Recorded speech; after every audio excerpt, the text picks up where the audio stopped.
अजून एक डिसएडव्हान्टेज आठवलंय का? मला फक्त एक थोडासा हाईटचा वाटतो. महिन्याला तुमचा खर्च नाही म्हटलं तरी एक पेट्रोलसाठी मिनिमम 6-7 हजार रुपये येऊ शकतो. ओके. ऍव्हरेज जर म्हणाल तुम्ही तर तुम्हाला सिटी एरियामध्ये एक 25 पर्यंत ऍव्हरेज मिळून जातं. 22.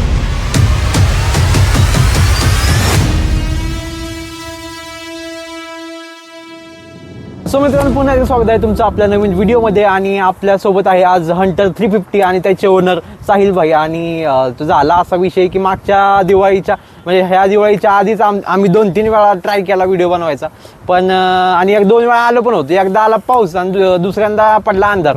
आणि आज फायनली आज आलोय परत शूटला आम्ही. आणि काय माहिती कम्प्लीट होतोय का नाही, काय इथं काय वेगळा विषय होतोय ते आता बघूच. कारण डोंगरावर आपण उभे आणि माग व्ह्यू बघू शकता, मस्त असं व्ह्यू आहे. आणि आपल्यासोबत आहे हंटर 350 रॉयल एनफिल्डचे साहिल भाईला थँक्यू म्हणून आपण परत एकदा टाइम देण्यासाठी. हॅलो सिद्धार्थ, कसं आहे तब्येत वगैरे कशी? ओके, आता मस्त आहे, मस्त. दिवाळी खाऊन जरा चांगली दिवाळी झाली खाऊन तब्येत. मस्त झाले. Yes. कसं ओके. आणि गाडीची तब्येत कशी सांगा? गाडीची तब्येत मस्त आहे. आता तुम्हाला काय सांगू गाडीबद्दल. तेव्हा तुम्ही सांगा, स्टोरी सांगा गाडीची पहिलं, की तुम्ही ही गाडी का घेतली, वाय हंटर 350?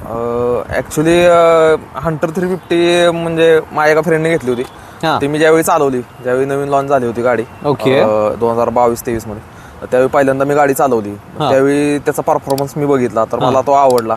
शिवाय कम्फर्टेबल म्हणजे तुम्हाला सिटी एरियामध्ये चालवायला तुम्हाला चांगले, आणि तुम्ही आउटसाइड पण चांगली चालवू शकता. तसं तुम्हाला वाटलं होतं तेव्हा? Yes, yes. त्याच्या मित्रात चालवलं तेव्हा होय. त्याच्या ही म्हणजे बेसिक रिझन होतं गाडी Yes. घेण्यामागं. ऍक्च्युली मला क्लासिक घ्यायची होती. क्लासिक घ्यायची पण क्लासिकला थोडासा प्रॉब्लेम म्हणजे एक तर तुमचा बजेट थोडस जास्त होतं, आणि गाडी पण ती हेवी आहे. हेवी आहे. ही जर थोडीशी हाईट पण थोडी जास्त नसल्यामुळे ही गाडी मला कम्फर्टेबल वाटते. परफेक्ट वाटते गाडी तुम्हाला, बरोबर. ज्यांची पण हाईट वगैरे लहान आहे, किंवा आजकाल तुम्ही बऱ्याचशा मुली पण पाहिल्या असतील की ज्या ब्लॉगर आहेत, ज्या हंटर 350 वापरतात, प्रेफर करतात. आणि लास्ट टाइम आपण व्हिडिओ जेव्हा बनवतो तेव्हा तुम्ही क्लासिक घ्यायला गेलं तर सांगितलं होतं मला वाटतं होय, शोरूम मध्ये, Yes, बरोबर. yes, yes, होय. पण घेतली हंटर 350. सो मित्रांनो, अशी एक स्टोरी होती ह्याच्या मागची. बाकी प्राइस किती होती गाडीची? तुम्ही प्राइस त्यावेळी 2,10,000 होती.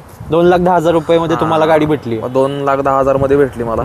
बाकी मग मी ऍक्सेसरीज आणि बाकीच्या ज्या गोष्टी घेतल्या तर त्यासाठी माझे थोडे पैसे जास्त गेले. मग टोटल फायनल कॉस्ट किती पडली? 2,25,000 ते 2,30,000 पर्यंत टोटल जातात सगळं टोटल.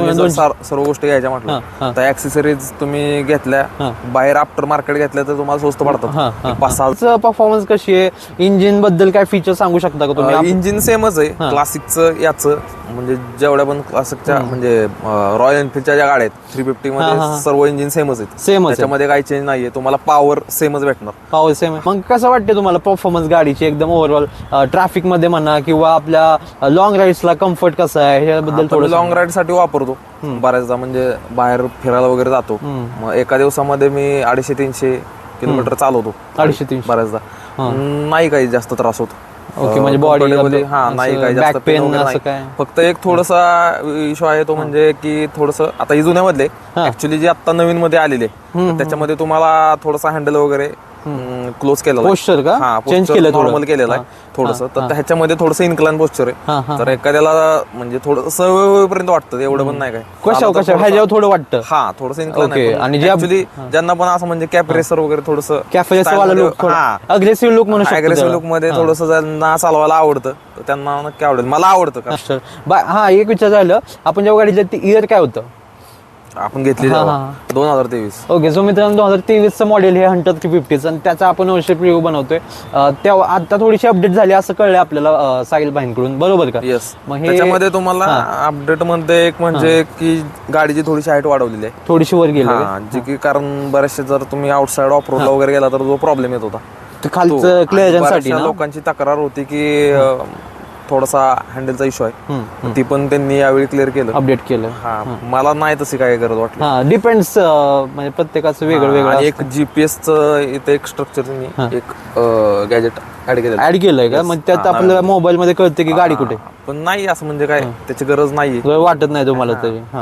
ठीक आहे. आता ते एक एक गोष्टी ऍड केल्या की त्यांच्या म्हणजे प्राइजेस वाढत जातात. तो इश्यू आहे. आता एक जरी ती आता मी त्यांना विचारलं की मला आता लावून घ्यायचं तर किती, तर ते म्हटले 1,000 रुपये खर्च होईल. 5,000 रुपये? 5,000 रुपये शोरूमला. आता ते एक एक गोष्ट वाढवली की 5,000 10,000 असे वाढवत जातात. आता म्हणजे ज्याला कोणाला गरज आहे तर जुने असेल तर ते बसवू शकतात, किंवा नवीन मध्ये तर येतेच ते. तर नव्यामध्ये कलर पण आलेत. पहिले जे त्यांनी कलर काढले होते जेव्हा पहिलं व्हेरियंट काढलं होतं तेव्हा मला वाटतं ते कलर छान आहेत. उलट नाव ब्लू रेड आणि ही ब्लॅक अँड काय ग्रे म्हणू शकतो. ग्रे. पण गाडीचं तुम्ही टॉप स्पीड सांगू शकता का किती नेलंय तुम्ही? गाडीचं टॉप स्पीड तुमचं 125 ते 130 पर्यंत जाते गाडी. जाऊ शकते. चालते. तुम्ही नेली होय तिथपर्यंत? चालवले. नेले. कंपनीने पण तेवढीच क्लेम केली, 125 130. हा ओके. सो मित्रांनो 125 ते 130 पण टॉप स्पीड आहे अंटर 350चा असं. साहिल भाई मला सांगा डिस्प्ले मध्ये काय काय दिलंय? आपण जरा डिस्प्ले दाखवूया मित्रांना, आपल्या दर्शकांना. एकदा चालू करून दाखवा. आपला हा डिस्प्ले जो आहे त्याला आपण अॅनालॉग प्लस डिजिटल म्हणतो का? होय दोन्ही आहे. याच्यामध्ये अॅनालॉग म्हणजे स्पीड मध्ये तुम्हाला अॅनालॉग मध्ये दिसतंय. बाकी तुमचं जे पेट्रोल आहे इथं पेट्रोल मध्ये दिसतंय, तुम्हाला टायमिंग दिसतंय, इथं गिअर दिसतायत. ओके. आणि इथं तुमचं पूर्ण झालेलं आतापर्यंत माझं रनिंग आहे. रनिंग आपलं झाले 15,692 वर्षामध्ये. हा ठीक आहे. 15,692 झालेलं आहे. तर इथं तुम्हाला मग ते ट्रिप वाईज तुम्ही जर कॅल्क्युलेट करायला आहे, एखादी ट्रिप तुम्हाला करायचं तर तुम्ही ट्रिपचा ऑप्शन दिला. ट्रिप करून तुम्ही 0 करून एखादी ट्रिप चाललाय रिसेट करून तुम्ही करू शकता. बघू शकता की पूर्ण ट्रिप तुमची किती किलोमीटरची चाललेली आहे वगैरे काय. आपल्याला इथं गिअर इंडिकेटर पण दिसते मला वाटतं. बरोबर? Gear indicator. ठीक. हा. सो मित्रांनो गाडीचा आपण रिव्ह्यू जो बनवतोय तो एक म्हणजे आज तक रनिंग झाले गाडीचं 15,000 किलोमीटर. बरोबर. सो आप अंदाजे म्हणजे 15,000 किलोमीटर नंतर गाडीचा रिव्ह्यू कसा असतो किंवा काय हे जाणून घेण्याचा प्रयत्न आपण इथं करतोय. टायरची साईज किती आपली? टायर साईज आपल्याला इथं आपण झूम करून बघूया. सो मित्रांनो 110/70चा हा टायर समोरचा आहे. बाकी तुम्ही टायर चेंज केलंय का आतापर्यंत? नाही आता नवीनच आहे ना. नवीनच टायर आणि ग्रिप पण चांगली. त्याच्यामुळे 40-41,000ला चेंज होतो. 40-45,000 तुमच्या वापरण्यावरती. तसा 50,000 पर्यंत पण जातो. म्हणजे लीन वगैरे जेव्हा करतो आपण तेव्हा स्पीड होते का गाडी? असं जास्त लीन नाही करता येत गाडी, कारण ही स्पोर्ट बाईक नाही. आणि ऍक्च्युली तुम्ही 1-2 व्हिडिओज पण बघितले असतील की गाडी जर तुम्ही राईट साईडला इन्क्लाइन करायला गेला तर ह्याचा जो हे आहे पलीकडचं ना का लेफ्ट साईड? नाही राईट साईडला. राईट साईडचं सायलेन्सर लागलं होतं काय खाली? तर सायलेन्सर तर ते सायलेन्सर जर तुम्ही सायलेन्सर बाहेरच्या बाजूला असल्यामुळे प्रॉब्लेम आहे की तुम्ही ज्यावेळी गाडी इन्क्लाइन करता तर तो घासून पूर्ण तुमचा तुम्ही पडू शकता गाडीवरून. लेफ्ट साईडला एवढं नाही इश्यू येत. लेफ्ट साईडला तुम्ही इन्क्लाइन करू शकता. ओके. पण राईट साईडला गेली तर चान्सेस जास्त आहेत ऍक्सिडेंट होण्याचे. बाकी ब्रेकिंग बद्दल रिव्ह्यू सांगू शकता आपल्याला? ब्रेकिंग कसं आहे सिस्टीम आता पूर्वीच्या ज्या रॉयल एनफिल्डच्या गाड्या येत होत्या त्याच्यामध्ये बेस वगैरे नव्हतं. आता 2000 आय थिंक 19 का 20 पासून त्यांनी बेस द्यायला सुरू केलं. ओके. सुरुवातीला त्यांनी क्लासिक मध्ये दिलं. या गाडीला पण येताना बेस आहे. ठीक आहे. त्याच्यामुळे तुम्हाला गाडी चालवताना ब्रेकिंग सिस्टीमला काहीच प्रॉब्लेम येत नाही. म्हणजे पाऊस असेल किंवा घसरडा रस्ता असेल तरी गाडी तुमची घसरत नाही, महत्वाचं. आणि सगळ्यात मोठा तो प्लस पॉईंट आहे जो की रॉयल एनफिल्ड मध्ये नव्हता, की पूर्वी जास्त ऍक्सिडेंटचं प्रमाण होतं रॉयल एनफिल्डच्या बाईकचं. ओके. की आता नाही, जास्त होत नाही. अच्छा. शेवटी तुमच्या चालवण्यावरती पण आहे की तुम्ही गाड्या कशा चालवताय किंवा कशा हँडल करताय. कारण असताना या गाड्या खूप हेवी आहेत वजनाला. आता ह्याचं पण वजन असताना काय एवढं वजन किती अंदाजे रॉयल एनफिल्ड आपले जे क्लासिक आहे क्लासिक पेक्षा एक मला वाटतं 5 ते 10 फक्त किलो कमी आहे फक्त. वजन म्हणजे जास्तच आहे. जेव्हा एका बाजूला गाडी होते त्यावेळी तुम्हाला एका हाताने वगैरे पकडायला जरा तशी गाडी जडच. कंट्रोलला थोडी जडच आहे. ओके. सो म्हणजे तुमच्या एक्सपिरियन्स नुसार ब्रेकिंग सिस्टीम जी आहे ती भरोसेमंद आहे. बरोबर. म्हणजे सेफ आहे. येस. ठीक आहे. आणि आपल्याला एकदा चालू करून ना गाडीचा फायरिंग ऐकवा की जरा. एक्झॉस्ट कसा आहे? स्टार्टिंगला एकदम स्मूथ ठेवा फक्त आणि नंतर हळूहळू रेव करा.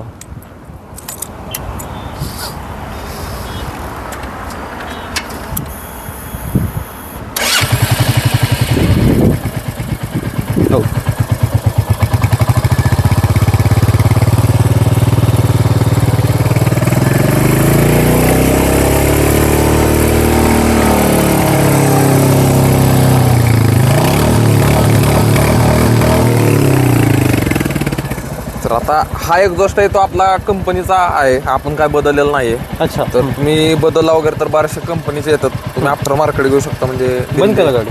दिल्ली वगैरे साईडमधून तुम्हाला मिळतात किंवा इथे पुण्यामध्ये नानापेठेमध्ये पण मिळून जातात. ओके. तर त्याच्यामध्ये तुम्हाला मिळून जातात. पण मला नाही वाटत की अशी काही गरज आहे. आता एखाद्याला जर आवाजाची अशी जास्त वेगळ्या आवड असेल प्रत्येकाला वेगवेगळी आवड असते, तर बरोबर. तसं तुम्ही तुमच्या आवडीनुसार तुम्ही बसवू शकता गाडीमध्ये. म्हणजे आपला जो आता जो आहे तो स्टॉक वाला एक्झॉस्ट आहे बरोबर. Yes. आणि ते डिपेंड्स करतं ना, व्हॅरी करतं कस्टमर टू Yes, कस्टमर, yes, की ज्याला yes. पाहिजे तो बसवू चेंज करू शकतो. गाडीचे हेडलाईट जरा एकदा चालू करून दाखवा आपल्याला कशी आहे. आपल्याला हे सांगा की हेडलाईट मध्ये जे आहे बल्ब तो LED बल्ब आहे का हॅलोजन बल्ब आहे? नाही, हा LED मध्येच आहे. LED मध्ये. Yes. ठीक आहे. आणि त्याचा थ्रो कसा वाटतो तुम्हाला रात्रीचा? छान आहे. रात्रीचं तुम्हाला काहीच कोणत्या? प्रॉब्लेम येत नाही. आता बऱ्याचशा गाड्यांना जी येतात ते व्हाईट मध्ये येतात, हा, व्हाईट मध्ये वगैरे. हा येलो त्याचा तुम्हाला प्रॉब्लेम असा होतो की हायवेला प्रॉब्लेम होतो. हा. आणि जर तुम्ही कुठे ट्रॅव्हल करत असाल आणि तिथे तुम्हाला फॉग वगैरे दिसत असेल, हा तर त्या फॉग मध्ये तुम्हाला प्रॉब्लेम येतो गाडी चालवण्यासाठी. त्यासाठी येलो लाईटच मी तर प्रेफर करेन कधी. आता नवीन मुलांना जरा जास्त करून व्हाईट लाईट वगैरे अट्रॅक्टिव्ह वाटते, किंवा आफ्टर मार्केट ज्या मिळतात तुम्हाला LED वगैरे त्या अशा पूर्ण, हा हा तर त्या पूर्ण वेगळ्या पद्धतीने मिळतात. अशा तुम्ही बघू शकता, त्याच्यामध्ये डिझाईन वगैरे मिळतात, ते बरेचसे मुलं बसवतात. ओके. पाहिले असतील तुम्ही तशा आणि गाड्या. मग ह्याचं आता जो लाईट आहे हेडलाईट आता ते सेफ आहे तुमच्या ह्याच्यानुसार, म्हणजे Yes, yes. बऱ्यापैकी विजिबिलिटी भेटते रात्री. Yes, yes. एकदा मग गाडी बसून दाखवा तुम्ही, आपला पोस्चर कसा येतो आणि हाईट बद्दल सांगा की तुमची हाईट किती आहे? माझी हाईट 168 आहे. हा, 160. Yes. फीट मध्ये किती आहे ते सांगू शकता का? 5'4". 5'4". ओके. सो मित्रांनो, साहिल भाईंची हाईट आहे आता 5'4", आणि तुम्हाला दाखवण्याचा प्रयत्न करतो की 5'4" ज्यांची हाईट असेल त्यांना पोस्चर कसा वाटतोय हा गाडीचा. हे राईट साईडचा पाय ठेवा बरं खाली, लेफ्ट साईड. आता इथं थोडं इन्क्लाइन आहे, त्याच्यामुळे थोडंसं प्रॉब्लेम होतो. ओके. सध्या आम्ही इन्क्लाइनला आहे, त्याच्यामुळे थोडासा एक फरक पडतोय गाडीवरती उभं राहायला. बाकी मला वाटतं मग तुम्ही तुमच्या एक्सपिरियन्सनुसार कुणाला बेस्ट हीच रेकमेंड करू शकता, म्हणजे हाईट वाईज, म्हणजे 5'4" to 5'10" यांना परफेक्ट असू शकते, किंवा 6.5 यांना परफेक्ट असं काय सांगू शकता? Yes, म्हणजे समजा आता तुम्हाला जर फर्स्ट बाईक घ्यायची आहे सुरुवातीला, जे की तुम्हाला म्हणजे फिरायला वगैरे बाहेर इकडे तिकडे वापरू शकतो तुम्ही सगळ्या पद्धतीने, किंवा इव्हन तुमच्या जर लेडीज घरातल्या इंटरेस्टेड असतील बाईक चालवण्यामध्ये, त्याही चालवू शकतात. अशी बाईक जर तुम्हाला घ्यायची असेल तर तुम्ही कधी हंटर प्रिफर करू शकता. ओके. येस. ठीक आहे. म्हणजे फॉर एक्झाम्पल मीडियम त्यांची हाईट आहे, त्यांच्यासाठी Hunter is recommended. Yes, yes, okay. So Sahil भाई, अजून एक सांगा आपल्याला की तुम्ही हे ऍक्सेसरीज जे मेन्शन केले होते त्यामध्ये काय काय दिलंय तुम्ही आणि काय काय घेतलंय, म्हणजे मोस्ट आता ऍक्सेसरीज मध्ये मी एक 3-4 गोष्टी घेतल्यात. समोरचा मिरर घेतलाय. ओके. हे म्हणजे विंडशील्ड. हा, विंडशील्ड घेतलेलं आहे छोटवालं. पुन्हा एक बंपर एक बसवलेला आहे. बंपर बस. खाली एक इंजिन गार्ड आहे. इंजिन गार्ड पण आहे का? Yes. ओके. हे इंजिन गार्ड इंजिन गार्ड आहे. आहे. येस. आणि हे बॅकरेस्ट आहे, बॅकरेस्ट म्हणायचं का? पाठीमाग बसणाऱ्या व्यक्तीसाठी. ते म्हणजे हे हा खूप भारी आहे. म्हणजे तुम्ही कधी जर बसलात गाडीवर किंवा तुम्ही ट्रायल वगैरे घ्यायला गेला शोरूमला, तर तुम्ही ज्यावेळी बसाल त्यावेळी पाठीमाग बसणाऱ्या व्यक्तीसाठी खूप आहे. आणि लॉंग राईड साठी तर खूप मस्त आहे. पाठीमाग बसणाऱ्या व्यक्तीला अजिबात त्रास होत नाही, एकदम कम्फर्टेबली बसतो. म्हणजे ते कम्फर्ट थोडा वाढवतो आपलं, Yes. बरोबर. आणि तुम्ही बाकी म्हणाल तर इंजिन गार्डचा उपयोग असा आहे की या गाडीला देताना फर्स्ट वेरियंट असल्यामुळे थोडीशी हाईट कमी, आता नव्यामध्ये वाढवली त्यांनी हाईट, तर ह्याच्यामध्ये जे इंजिन गार्ड आहे, तर तुम्हाला कधी कधी स्पीड ब्रेकर असेल किंवा ऑफ रोडला वगैरे गाडी असेल तर कधी कधी गाजते, तर ते तुमचं पूर्ण त्याच्यावरती जातं. सेफ्टी जे की असते ते जातं त्याच्यावरती, त्याच्यामुळे तुम्हाला इंजिनला काय प्रॉब्लेम होत नाही. सर्वात महत्वाचं. आणि हे जे आणि दुसरं जे आहे ते बंपर. हा, आता गाडी माझ्याकडून पण 1-2दा वेळा घसरलेली आहे, म्हणजे तिथल्या तिथं पडलेली आहे कधी कधी, तर त्याच्यामुळे बाकी इंजिनला वगैरे काही कुठे प्रॉब्लेम नाही, किंवा इकडे गाडीला किंवा इंडिकेटरला पण प्रॉब्लेम नाही. ओके. बघू शकता इंडिकेटर पण इंडिकेटर सेफ आहे पूर्ण. होय. साहिल भाई, आपल्याला सांगा टँक कॅपॅसिटी किती गाडी? टँक कॅपॅसिटी एक 13 लिटर. 13 लिटर गाडी आपलं पेट्रोल बसतं 13 लिटर. बसतं 13 लिटर. आणि ऍव्हरेज जर म्हणाल तुम्ही तर तुम्हाला सिटी एरियामध्ये एक 25 पर्यंत ऍव्हरेज मिळून जातं, 22 ते 25 मध्ये. आणि बाहेर जर तुम्ही पडलात आउटसाइड तर तुम्हाला 30-32, कधी कधी तर तुम्हाला 35 पर्यंत ऍव्हरेज मिळून जातं. आता तुमचं चालवण्यावर आहे की तुम्ही बाईक एकसारखे जर तुम्ही चालवलीत तर ऍव्हरेज तुम्हाला परफॉर्मन्स चांगला देते. ओके. सो मित्रांनो, साहिल भाईंच्या एक्सपिरियन्सनुसार सिटीमध्ये किती पडते? 25. येस. 25च्या आसपास ॲव्हरेज पडतो सिटीमध्ये. आणि लॉंग ड्राईव्हला तुम्ही जर गेला म्हणजे हायवेला वगैरे, तर तिथं 32 पर्यंत मॅक्स जातो. आणि कधी कधी इन केस म्हणजे स्पेशल केसमध्ये 35च्या आसपास पण जातो, असं त्यांचा अंदाज आहे. आणि ठीक आहे. आणि आपल्याला जर ही टँक फुल करायची असेल तर कितीचं पेट्रोल टाकायला लागते, काय अंदाज? आता मी टाकताना असं स्पेसिफिक एक टाकताना 1000च्या आसपास टाकतो. फुल होत असेल मला वाटतं. हा, होऊन जाते. होऊन जाते.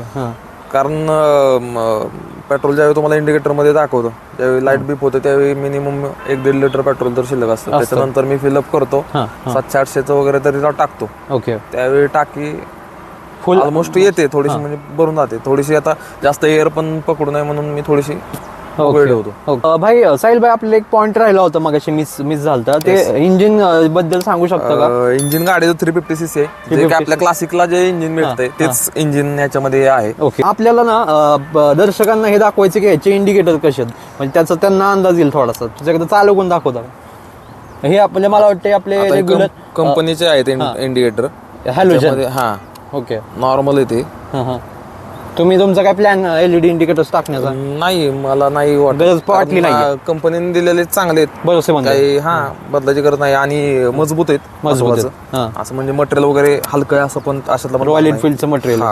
आणि याच्यामध्ये तुम्ही बघू शकता की ही पासिंग लाईट त्यांनी एक्स्ट्रा दिलेली आहे. अच्छा, हे जरा म्हणजे नवीन गोष्ट दिसली मला. पासिंग लाईट तुम्हाला जर आता तुम्ही कुठे रोड स्लिपरी किंवा काय हॅझर्ड लाईट म्हणा, हॅझर्ड लाईट ओके, तर तुम्ही कुठे हायवे वगैरे जात असाल त्यावेळी तुम्हाला जर काही प्रॉब्लेम असेल, हळू चालला असेल, तुम्ही एका बाजून चालला असाल तर त्यावेळी वापरू शकता. किंवा गाडी पंक्चर झालेली आहे तुमची, एका बाजूला तुम्ही उभी गेलेली आहे रस्त्यामध्ये, तुम्ही थांबलायत कुठेतरी, तर त्यावेळी तुम्ही ही लाईट ऑन करू शकता. ह्याचं जरा बटन सांगा की मग कसं कसं कुठं काय हे हॅझर्ड लाईटचं बटन इथे येतं खाली तुम्हाला. कुठे आहे? इथं तर लेफ्टला तर आपलं इंडिकेटर आहे, राईटला राईटचं इंडिकेटर नाही, इकडे इंडिकेटरची लाईट. अच्छा, ही इंडिकेटर आहे. इकडे तुम्हाला पास मध्ये हेडलाईटचं हे लो, सॉरी हे लो बीम आहे, हाय बीम आहे. इथे तुम्हाला हॉर्न गाडीचं एकदा वाजून दाखव. ओके, ठीक. हॉर्न पण त्यांनी मस्त दिलेला आहे. आवाज म्हणजे ज्यावेळी तुम्ही पुढच्याला, माझ्या एक्सपिरियन्स नुसार ज्यावेळी आवाज देता त्यावेळी व्यक्तीचं आपोआप लक्ष जातं, म्हणजे समजतं की बाई गाडी वगैरे येते पाठीमागून. ओके. आणि दुसरं म्हणजे आता हे जे तुम्ही गोल बटन बघत असाल, हे काय हो? आता हे ऑफ, इंजिन ऑफचं आहे. हे तो आपण इंजिन ऑन करतो आणि हे अजून एकदा लेफ्टला टाकला की स्टार्ट होते गाडी, हे गाडी ऑन होते. ओके. हे पूर्वी जे जुन्या गाड्या वगैरे होता त्याच्यामध्ये हे स्विच यायचे. हा स्विच आहे ना? हा, अशी स्विच यायचे पूर्वी, तेच त्यांनी पुन्हा मागे आणलं. म्हणजे हा, ओके ओके, मध्ये त्यांनी चेंज केलं का? हा, ओके. पूर्वी तुम्हाला डायरेक्टली ते खाली जे आपलं स्टार्टचं बटन आहे ते क्लासिक मध्ये वगैरे तुम्ही पाहिलं असेल ते यायचं. आता यांनी थोडेसे दिलं तेच विंटेज वाला लावलेलं. विंटेज वाला लुक थोडासा. आणि ह्याचं कसं ऑपरेट काय सांगा की मला? हे अच्छा, ओके. हे ऑन ऑन आहे, राईटला घेतलं की ऑन आहे हॅझर्ड लाईट, आणि हे लेफ्टला घेतलं ऑफ होतंय. ओके, ठीक आहे. सो मोस्टली बटन आपण कव्हर केलेत ज्याचे, ठीक आहे. आणि मला वाटतं तुमचा आरसा थोडा वेगळा दिसतोय, हा काय विषय? हा आरसा तुम्हाला मी आफ्टर मार्केट घेतलेला आहे. ऍक्च्युली याचे जे ओरिजिनल आरसे आहेत ते मी काढून टाकलेत. ओके. कारण प्रॉब्लेम असा होत होता की ते आरसे थोडेसे जास्त जड होते, त्याचं वजन हेवी होतं, त्यामुळे हँडल पण थोडासा मला जड वाटत होता पर्सनली. अच्छा. मग मी हे आरसे जेव्हा इन्स्टॉल केले त्यावेळी हँडल पूर्ण मोकळा वाटतो, हलका वाटतो चालवण्यासाठी. आणि ही जी तुम्हाला ब्ल्यू लेन्स दिसते, ब्ल्यू लाईट दिसते, तुम्ही पाहिले असेल, तर हे तुम्हाला ब्ल्यू शेड दिसते याच्यामध्ये. तर ही तुम्हाला जे बॅकग्राऊंड वरून जी लाईट येते तर ते तुम्हाला त्रास वगैरे डोळ्यावरती होत नाही, रिफ्लेक्ट होत नाही जास्त, डोळ्यामध्ये जास्त लाईट जात नाही, त्याच्यामुळे तुम्हाला नाईटला वगैरे चालवायला पण कम्फर्टेबल वाटतं. इश्यू येत नाही. नाही काय इश्यू. ठीक आहे. सेफ्टी फीचर म्हणू शकतो ऍडेड. येस. ठीक. सो साहिल भाई, आता आपण व्हिडिओच्या एंडिंगला आलोय आणि ऍडव्हान्टेज आणि डिसएडव्हान्टेज मध्ये थोड्याशा गोष्टी जरा कव्हर करण्याचा प्रयत्न करू. तर तुम्हाला काय वाटतं की डिसएडव्हान्टेज पहिल्यांदा सांगू, कारण की दर्शकांना म्हणजे ज्यांना गाडी घ्यायची त्यांना ते पहिल्यांदा महत्वाचं असतं. सो काय इश्यूज तुम्हाला वाटतात गाडीमध्ये इश्यूज असे काय नाही आहेत तसं. एक तर तुम्हाला म्हणजे पहिलं तर तुम्ही गाडी घेताय रॉयल एनफिल्ड, तर तुमचा खिसा तर थोडासा रिकामा होतो. महिन्याला तुमचा खर्च नाही म्हटलं तरी एक पेट्रोलसाठी मिनिमम 6-7 हजार रुपये येऊ शकतो. गेली जर तुम्ही ऑफिससाठी वगैरे वापरले तर 8-9 हजार पर्यंत पेट्रोलचा खर्च तुमचा जाऊ शकतो. आणि बाकी तुमची सर्व्हिसिंग चार्जेस वगैरे तर आहेत 1,500-2 हजार रुपये आता तरी सध्या जातात. एक सुरुवात आहे म्हणून. आता माझे एक 3-4 सर्व्हिसिंग झालेले. फ्री संपलेत का आपले? हा, नाही अजून आहे चालू ते, त्याच्यामुळे नाही, तरी पण 1,500-1 हजार रुपये जातात. ज्यावेळी तुम्ही 5 तुमची झाल्यानंतर सर्व्हिसिंग 5 फ्री आहेत. 5 फ्री आहेत. फ्री म्हणजे बाकी मग तुम्हाला ऑइल वगैरे पैसे पडतातच, लेबर चार्ज फक्त लेबर चार्ज वगैरे ते घेत नाहीत फक्त. आणि त्याच्यानंतर तुम्ही जे पुढची सर्व्हिसिंग करता तर त्या सर्व्हिसिंग मध्ये तुम्हाला चार्जेस जे पडतात ते, आता माझ्या एका मित्राचे तर ते तो म्हटला की थोडेसे चार्जेस आहेत. तर तो थोडासा एक मला डिसएडव्हान्टेज वाटतो. Maintenance. रॉयल एनफील्ड जर तुम्ही घेत असाल तर एक हत्तीचे असं म्हणू शकतो ना, हत्ती पाळायचा थोडा त्याचा खर्च पण खर्च पण पाळायचा करावा लागतो. येऊ शकतो असं म्हणू होय. शकतो. सो साहिलबाईंच्या अंदाजानुसार जे त्यांचं आता फ्री सर्व्हिसिंग आहे ते 1,500 ते 2,000च्या आसपास जातं. पण ते पण फ्री असून ठीक आहे, म्हणजे फ्रीमध्ये काय सगळं फ्री येत नाही. ते आपले जे पार्ट्स असतात म्हणा, ऑइल असतं, ह्याचे पैसे घेतात, बाकी लेबरचं घेत नाहीत. आणि त्यांच्या अजून 1-2 मला वाटतं एक बाकी आहेत फ्री सर्व्हिसिंग. होय. बरोबर. होय. हां, त्यानंतर ऍक्च्युअल जे सर्व्हिसचा जो कॉस्ट आहे ते आपल्याला कळेल. आणि त्यानंतर आपण एक बनवूच आता झालं 15,000 किलोमीटर, त्यांचं 30,000 झाले, आपण परत एकदा बनवू. Yes, yes. अजून एक डिसएडव्हान्टेज आठवलंय का? मला फक्त एक थोडासा हाईटचा वाटतो हां हां, खालून, कारण तुम्ही ग्राउंड क्लिअर ग्राउंड क्लिअरन्स साठी तर तुम्ही ऑफ रोड साठी वगैरे जर घेत असाल तर मग ही बाईक नाहीये नॉट रिकमेंडेड. नाहीये तुमच्यासाठी. कुणाला रिकमेंडेड आहे ही बाईक? ऑफिस तुम्ही कम्युटर्स जास्त करून ऑफिस साठी वगैरे किंवा तुम्ही आउटसाइडला वगैरे राईड साठी वापरताय, right. Highway ride, long ride. समजा आता आपल्याला काश्मीर लेहला दाखलं जायचं, येस येस, तर तुम्ही ते वापरू शकता गाडी. वापरू शकतो. किंवा मुलींसाठी सगळ्यात जास्त प्रेफरेबल आहे. मुलींसाठी ज्यांना स्पोर्ट्स बाईक रॉयल एनफील्ड मधली एक बुलेट पाहिजे त्यांना. आता मोस्टली मुलींना काय प्रॉब्लेम होतो की ती गाडी आपले जे क्लासिक वगैरे त्या गाड्या आहेत तर त्या थोड्याशा आवराला प्रॉब्लेम होतो, तर त्या ह्या गाड्या प्रिफर करू शकतो. हे झालं निगेटिव्ह. आता एखादा पॉझिटिव्ह पॉईंट सांगा जगा. पॉझिटिव्ह पॉईंट हा आहे की आता तुम्हाला तर इंजिन माहितीच आहे की 350cc आपलं इंजिन आहे. तर तुम्ही ज्यावेळी कुठे आताच आपण ज्या रस्त्याने आलो, तुम्ही मला एक व्हिडिओ घेतला छोटावाला, तर त्याच्यामध्ये तुम्ही बघितलं की जी हाईट होती तर आपण सहजासहजी त्या हाईट वरून सहज आलो. हा, सो मित्रांनो, आता आम्ही येताना एकदा इथं तुम्ही व्ह्यू बघताय, तिथं एकदा आम्ही असं एकदम असं डोंगरावर आलोय आणि तिथं असा रोड नव्हता आणि स्लोप एरिया होता, स्लोपी. तिथं मला एकदा ते मला एक सस्पेन्शन भारी वाटली त्याचे, म्हणजे स्मूथ सस्पेन्शन वाटले. बरोबर का? तुम्हाला पण तसं वाटलं असेल. जेव्हा मी मागे बसलो होतो म्हणजे पिलियन सीटला पण काय असा त्रास झाला नाही, म्हणजे शॉक जे होते ते शॉक्स जाणवले नाहीत, म्हणजे ऑफ रोड असून सुद्धा. आणि त्याची पॉवर खूप चांगली होती, त्याच्यामुळं आम्ही डोंगरावर स्मूथली वरती आलो. ठीक आहे, तुम्ही आता बघितलं नाही म्हणजे तुम्ही स्वतः जर चालवली तर तुम्हाला अजून छान वाटेल. वेगळा विषय. तुम्ही तो जो टॉर्क आहे, टॉर्कचा जो तुम्हाला फायदा आहे, म्हणजे लोक म्हणतात की रॉयल एनफील्ड लोक बरेचसे प्रेफर का करतात, ही गाडी ऍक्च्युली स्पीड साठी नाहीये. तुम्ही जर स्पीड साठी जात असाल तर तुमच्यासाठी ही गाडी नाहीये. तुम्ही स्पोर्ट बाईक कडे जा, कोणतीही स्पोर्ट बाईक घ्या. मग तुम्हाला जर एक फील घ्यायचा असेल गाडी चालवण्याचा, म्हणजे क्लासिक असेल किंवा कोणती गाडी असेल, हिमालयन असेल, तर रॉयल एनफील्डच्या सगळ्या गाड्या ह्या तुम्हाला फील साठी ओळखल्या जातात. बऱ्याचशा गाड्या आता म्हणजे या व्हेरियंट मध्ये पण तुम्हाला वेगवेगळ्या कंपनीच्या गाड्या दिसतील, पण तुम्ही ही गाडी चालवली तर तुम्हाला जो एक फील येतो की पैसा वसूल म्हणू शकतो. तर त्या टाइप मध्ये तुम्हाला तुम्ही चालवल्यानंतर समजेल की खरंच म्हणजे गाडी छान आहे. हेतू हा होता की म्हणजे त्याची जी पॉवर आहे ती फक्त चालवतो ना जो माणूस त्यालाच कळते. बरोबर.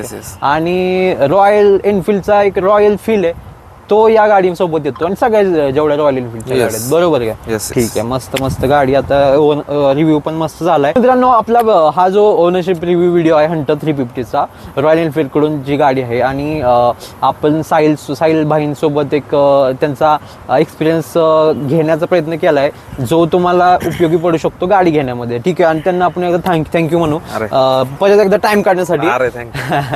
कसं वाटलं व्हिडिओ मध्ये? नाही, छान वाटलं मला. ऍक्च्युली आपला बरेच दिवस प्लॅन चालला होता, पण काही गोष्टी तिसरा अटेम्प्ट आज झाला कम्प्लिटली. त्याच्यानंतर पण तुमचे 2 येऊन गेले पण आपल्याला एका गावाचे असंच पण आपल्याला वेळ भेटला नाही ऍक्च्युली. भाई, आम्ही कसं झालं, आम्ही एकाच गावची सातारची मंडळी जर व्हिडिओ चुकून बघत असतील तर सपोर्ट करा थोडाफार. येस. आणि सिद्धार्थ हा ऍक्च्युली माझ्या मित्राचा मित्र, पण व्हिडिओज वगैरे छान बनवतो. तर तुम्ही प्लीज लाईक करा, शेअर करा, सबस्क्राईब करा आणि सपोर्ट करा. तुम्हाला देण्याचा प्रयत्न करतोय, तर तुम्ही सपोर्ट केला तर आज तो कुठेतरी जाईल. आता आज आपण बघतो की बरेचसे बाहेरचे जे क्रिएटर आहेत त्यांना तुम्ही सपोर्ट करता, जे की तुमच्या ओळखीचे पण नसतात किंवा तुमच्या भागातले नसतात. तर हा मुलगा आपल्या भागातला आहे, सातारा जिल्ह्यातला आहे, महाराष्ट्रातला आहे, मराठी मुलगा आहे, तर त्याला तुम्ही नक्की सपोर्ट करा. आणि एवढंच म्हणेन मी. थँक्यू तुम्हाला आणि सिद्धार्थला. Thank you for your kind words. आणि भाईंनी सांगितले ते ऐका आणि आपल्याला सपोर्ट करा. बाकी आणि आपल्याला कुणाला जो ओनरशिप रिव्ह्यू शेअर करायचे असतील, म्हणजे तुमची गाडी आहे आणि तुमचा युजर एक्सपिरियन्स, तुमचा जो ओनरशिप रिव्ह्यू आहे ते आपल्या चॅनलवरती तुम्हाला शेअर करायचं असेल तर आपण करू शकतो तो. आणि त्यासाठी मी डिस्क्रिप्शनमध्ये नंबर वगैरे माझा शेअर करतोय. आपण भेटूया आणि आपला व्हिडिओ बनवून टाकू, काय म्हणता? ठीक आहे, भेटूया पुढच्या व्हिडिओमध्ये. चलो.